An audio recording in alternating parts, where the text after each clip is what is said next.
Hello and welcome to Journalist Hangout UK, the show where we discuss issues, both African and worldwide, which are affecting the continent. And we look at how those issues are seen at home and in the African diaspora. I'm Afua Hirsch, and I'm pleased to welcome our panel. Simpson, journalist and broadcaster, Lanre Akinola, editor of African Business, and Thamsanqa Zhou, journalist and broadcaster. And joining us by Skype, Dr. Philip Ideawor, APC Chairman, UK Chapter. Welcome to you all. Thank you for joining us. And a special welcome to you by Skype, Dr. Ideawor. Thank you for joining us. And tell us, first of all, why this matters, this announcement of intent to make June 12th Democracy Day in Nigeria. Thank you very much, Afua. I think that let's put and take things in context. I think that the announcement by President Buhari is beyond a statement of intent. We are having, for the first time in Nigeria's national history, a government or a city president apologizing for the wrong that has been done against an individual and millions of Nigerians, at a go. So I think that beyond a statement of intent, this is the first step in a healing process. It's the first step in bringing justice to the thousands of Nigerians who are cruelly treated and some murdered by a brutal dictator in the follow-up to June 12th election, 1993.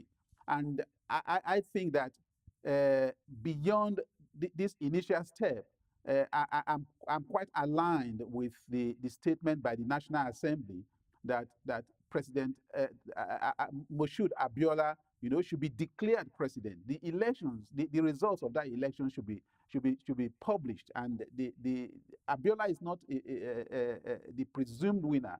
He was clearly the winner of that election. Well, I hear you, Philip, if I may, but I just want to unpick President Buhari's statement a little bit, because he did make a very unequivocal apology to the Abiola family, but he stopped short of saying that Abiola won the election outright. He talked about having received the highest number of votes, but he didn't say he was the rightful winner. So does this statement actually go as far as you're suggesting in declaring Abiola as the rightful winner of that election? I totally and completely agree with you that the statement hasn't gone far enough. But I say that this is the first time we are having this kind of process started at all in the history of our country, Nigeria. Okay. Thank you very much, Philip. Lanre, does this statement go far enough? And if so, does it represent, as Philip suggests, a step towards meaningful recognition of some of the wrongs that have been committed in recent decades in Nigeria? Well, we'll have to wait and see. It's important in the sense that some responsibility is being taken here. I have living memories of June 12, 1993. I was in Lagos then. I remember the fear, the violence. I remember the angst around what was going on, the riots, and it was the beginning of one of the darker chapters of Nigerian history. So it is important to that some responsibility is being taken, that was wrong. And I mean, everyone who was in Nigeria at the time will tell you, yes, that was the wrong choice. But it's ultimately symbolism, and symbolism is, of course, part and parcel of politics. However, symbolism is not going to fix Nigeria's political or social or economic problems. So we'll see if it can help be a catalyst for some meaningful action. Tam, so this is about symbolism and politics as well as recognising wrongs that were done. Do you see this as some people have suggested, more of a political gesture? This certainly speaks to the Southwest, an area in which the APC has struggled. They've welcomed this. Do you see this as a political move, or one genuinely determined to try and achieve some kind of truth and reconciliation? Politics is all about opportunities. President Buhari is facing an election. He's a politician. Even if it is not him, remember, he has a cabinet. He's got a deputy who is from that area. And when you talk about what happened in 1993, even before then, there were years of turmoil, a lot of people that died trying to bring democracy to Nigeria. And Chief Abiola is just a representation of that. But I think there's also a legal aspect because there were some challenges that were being mooted in court, people wanting to approach the court because they were saying this is an honor that is only reserved for presidents, and which is where the interpretation is being made that in giving this honor, President Buhari has actually said Chief Abiola won the presidency in 1993 before the intervention of the then President Babangida. But I think the way to look at this is to say that was a chapter, a transition, that those were events that triggered the democratization of Nigeria. And you had former President Olusegun Obasanjo then coming from that area. So if you were counting this in the bucket of politics, you would be saying somebody from the north, President Buhari, he has reached out to the Yoruba community and apologized on behalf of the Babangida administration. Not only that, but all the other administrations and everything else that was done, because that truth reconciliation process has not been done, and this is a step forward. Other presidents could have done it before because the family has been asking for this. Obasanjo didn't do that, Jonathan couldn't do that, Yar'Adua, all that time the request was being made for this kind of move to be taken. Eva, just bringing this out a little bit, I mean, on one level, this is obviously about specific events that took place in Nigeria, but on another level, it seems to me it's about building a narrative of democracy and looking back and saying we had moments of free and fair elections, but they weren't respected, and kind of reimagining Nigeria as a country with a history of democratic moments that should be remembered. Do you think that that's an important symbolic I think, exercise? as has been mentioned, as a symbolic gesture, it is important, and it's very rare. How often do we see world leaders apologise for past mistakes or for any mistakes? So any apology by a world leader is significant and it's very bold. But ultimately, it's just one day that's being celebrated, and as has been mentioned before, there are so many more important problems in terms of infrastructure, in terms of poverty, healthcare, school crisis. That is what the focus should be on. And I think if there's too much focus on symbolic gestures like this, it takes away from what the government is actually doing to make lives better for the people who live in Nigeria. And Philip, to bring you back in, Eva makes a very valid point. This is ultimately about another national holiday. Is that really what Nigeria needs? Afua, I think that June 12, 1993 is beyond a national holiday celebration.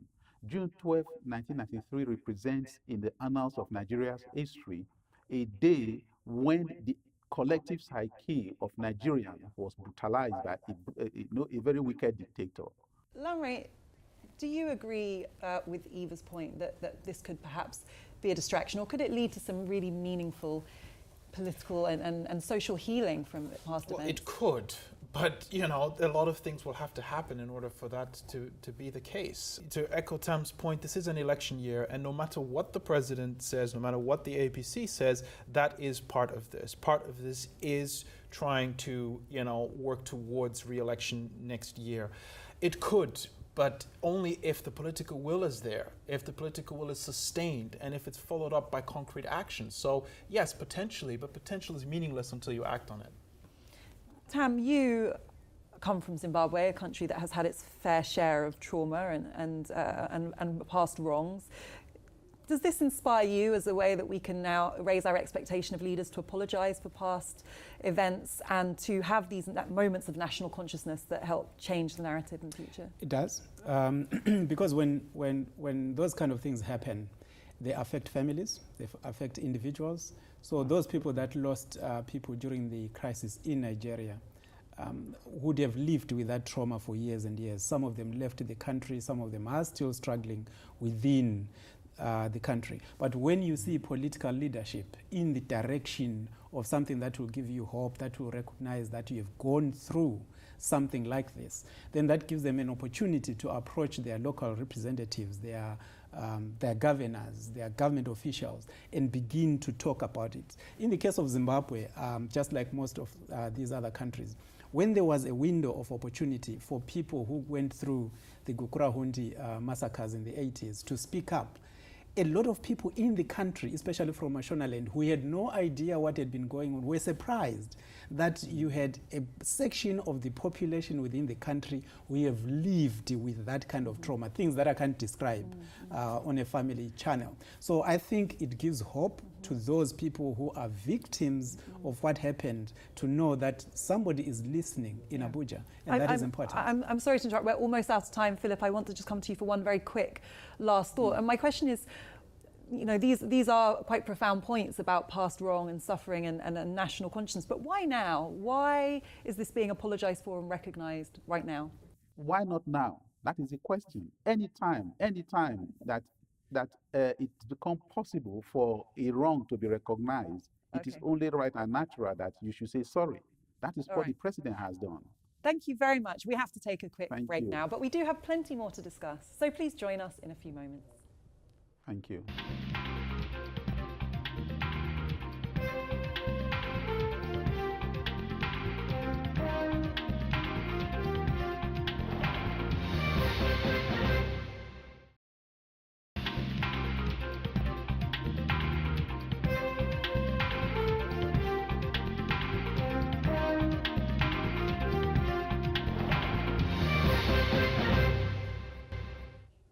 Hello and welcome back to Journalist Hangout UK. I'm Afua Hirsch and I'm pleased to welcome back our panel, Eva Simpson, Lanre Akinola and Thamsanqa Zhou.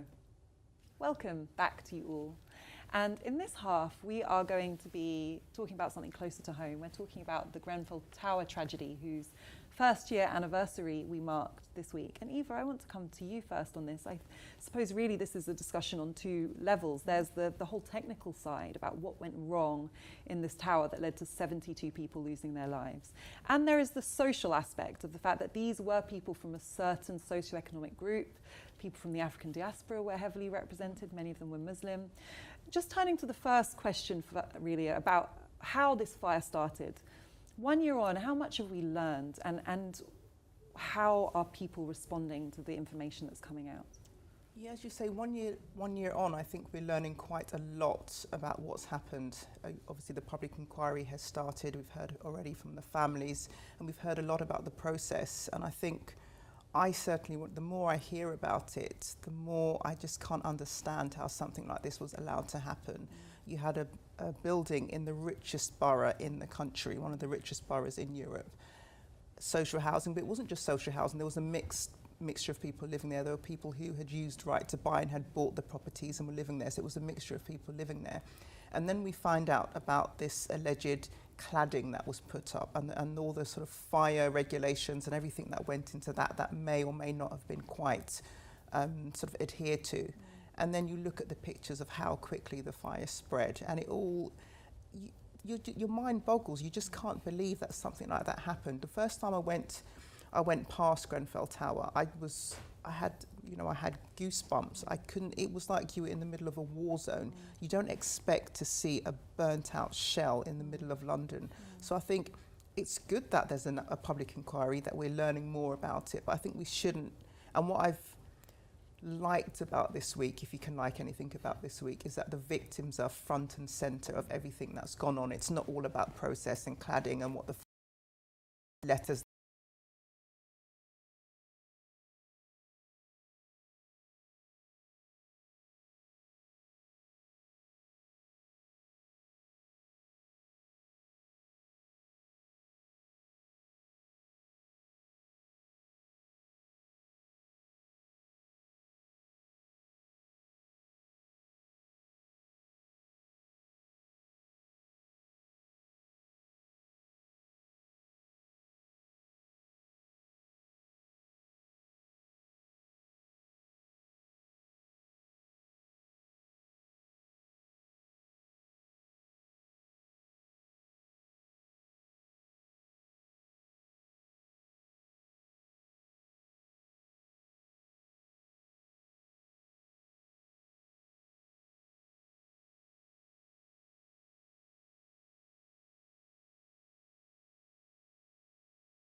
whitewash.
Ordinary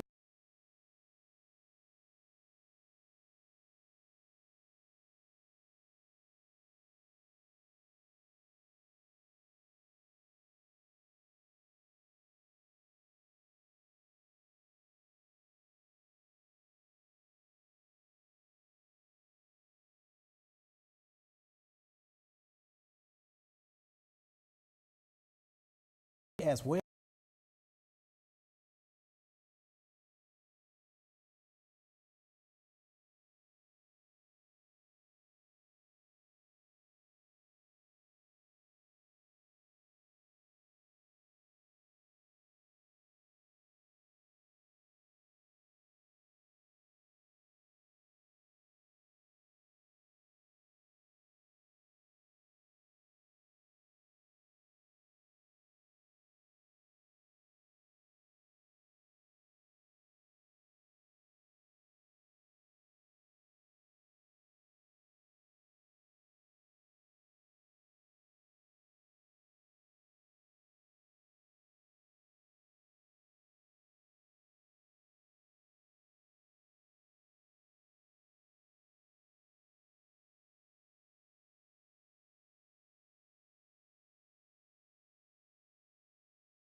Who are of colour.